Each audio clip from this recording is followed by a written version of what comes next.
कालीमठ से निकल चुका हूँ आज की यात्रा के लिए। आज जाना है केदारनाथ।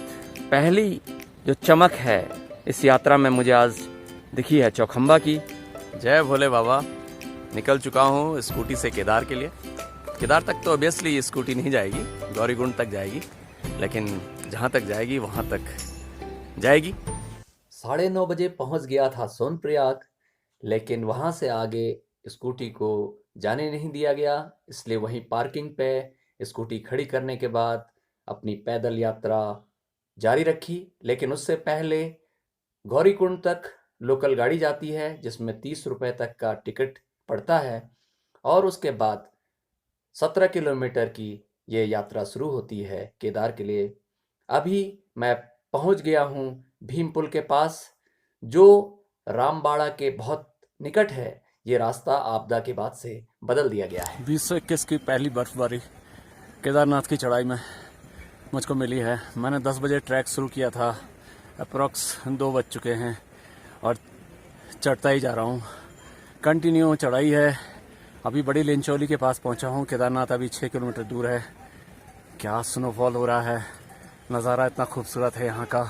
और दरअसल होता क्या है, माउंटेन्स में हमेशा अक्सर बर्फ़ गिर जाया करती है जब विंटर का मौसम होता है, और आज भी वैसा ही हो रहा है। कपाट 6 तारीख को बंद होने वाले हैं, लेकिन मैं लकी हूँ कि मुझे इस स्नोफॉल में केदारनाथ जाने का मौका मिला है।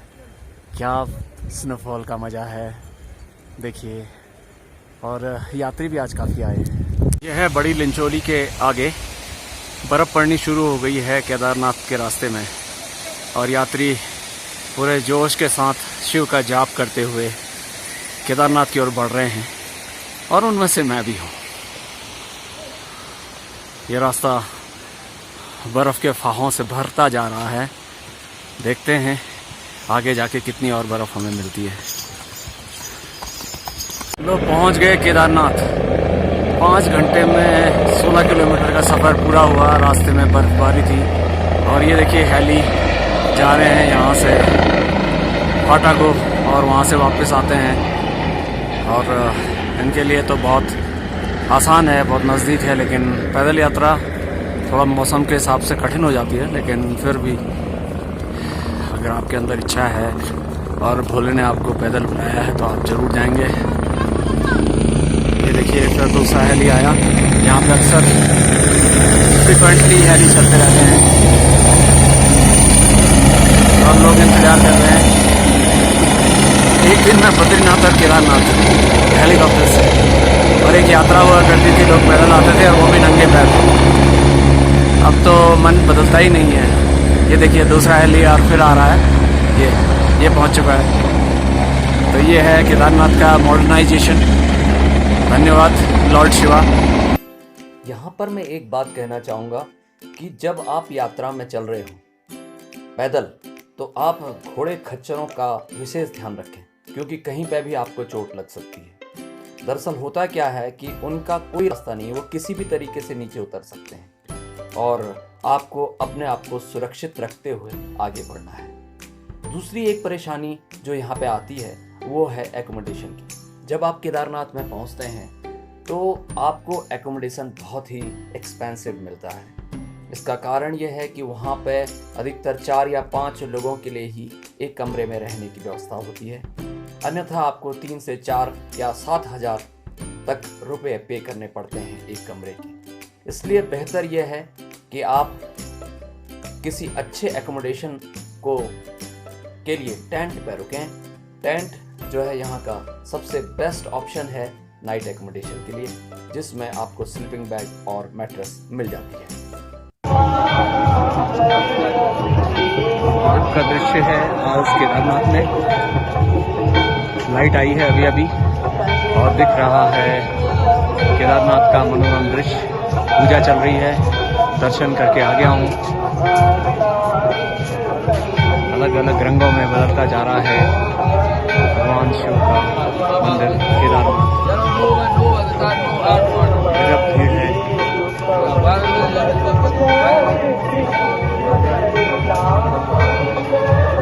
ओम नमः शिवाय।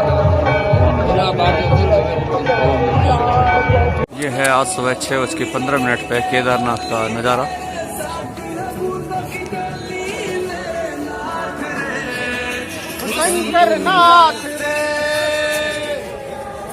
बहुत खूबसूरत।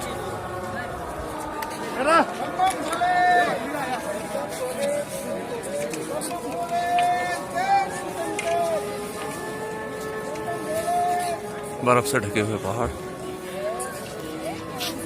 लोगों की साधु संतों की भीड़, और ये है बाबा केदारनाथ विराजमान है यहाँ पे। जय बाबा केदार। सबको खुश रखना, सबकी यात्रा सफल रखना, आदेश देना जीवन में, सबका भला करना। बाबा जय हो। केदारनाथ में सुबह हो गई है और सूरज की किरणें यहाँ पहुँच रही हैं और इसके साथ ही शुरू हो गया है यात्रियों का आवागमन। देखिए ये है सनराइज का बेहतरीन नज़ारा। भीमशिला कहते हैं इस शिला ने केदारनाथ मंदिर के ऊपर जल प्रलय को रोका था। चारों ओर बर्फ है, बेहतरीन नज़ारा है बर्फ से ढके हुए इन पहाड़ों का। टेम्परेचर कल रात तो -5 था, अभी भी ठंड है, पानी जम चुका है, लेकिन हिमालय को देखने का मज़ा ही कुछ और है। ऐसे में आनंद ही आनंद है। केदारडोम हमें देख के मुस्कुरा रहा है और हम केदारडोम को।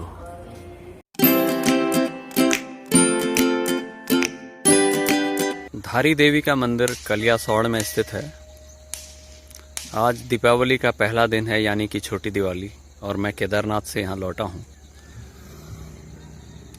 यहाँ से श्रीनगर सिर्फ 15 किलोमीटर की दूरी पे है। ये जो नदी है अलकनंदा है, जिस पे एक बहुत बड़ा डैम बना है। कहा जाता है कि माँ का प्राचीन मंदिर इसी जगह पर नीचे था, अब जिसे उसी शक्ति के साथ ऊपर स्थापित कर दिया गया है।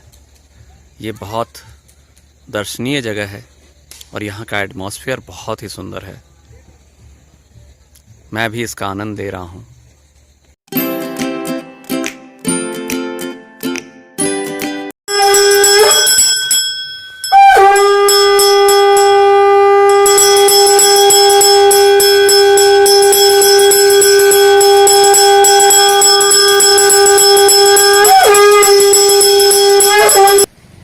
अभी रुद्रप्रयाग से कुछ पहले पेट्रोल पंप में तेल डलवाया है। तो ये है यात्रा का आज अल्मोड़े पहुंचने वाला दिन। तो ये है स्कूटी और ये वो जगह है जहां से हम देख सकते हैं रुद्रप्रयाग को और रुद्रप्रयाग की रास्ते को और चट्टानों को।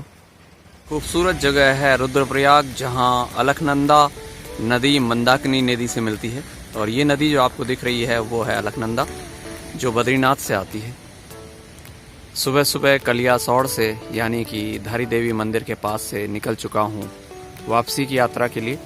यह है पिंडर नदी का खूबसूरत दृश्य। ये नदी आती है पिंडारी ग्लेशियर से और जाती है कर्णप्रयाग, वहाँ ये मिलती है अलकनंदा नदी से और वहाँ जाके इसका वजूद ख़त्म हो जाता है। ये नदी बहुत ही खूबसूरत है। शाम के 4:30 बज चुके हैं और मैं अल्मोड़ा पहुँच चुका हूँ। हम किलोमीटर्स में आपको दिखला दूँ। किलोमीटर्स देखने के लिए मुझे स्कूटी स्टार्ट करनी पड़ेगी, जो मैंने अभी 3398 ये रीडिंग है वापस अल्मोड़ा आने के बाद। और 4 दिन की यात्रा पूरी हुई है आज। अल्मोड़ा दिखाई देने लगा है बिल्कुल रोज़ की तरह धुला हुआ सा।